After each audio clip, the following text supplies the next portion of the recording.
And finally for us tonight, the way things are going for Canada's winter athletes, it's too bad the Vancouver Olympics aren't 2 months away instead of 2 years.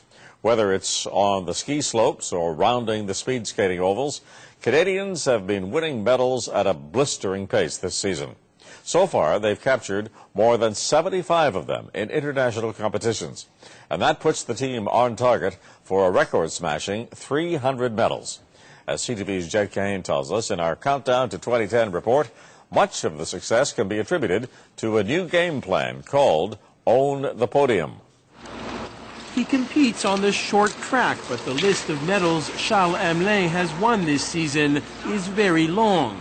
9 World Cup podiums so far, and he's just getting started. It's just going super great since the beginning of the year. That's been the story for Canada's winter athletes overall, on course for their best year ever.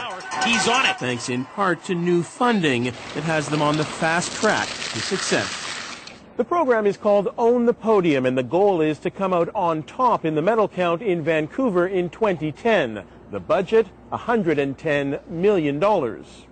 Much of the money is going towards better training, and that means better technology. Like here in Calgary, where Cam McLeod can now see what he needs to improve a lot more clearly. My coach would point out you need a steeper shin angle. I don't know, but they'll draw the line, you see a red line with the degrees. Oh, well, now it makes it pretty simple.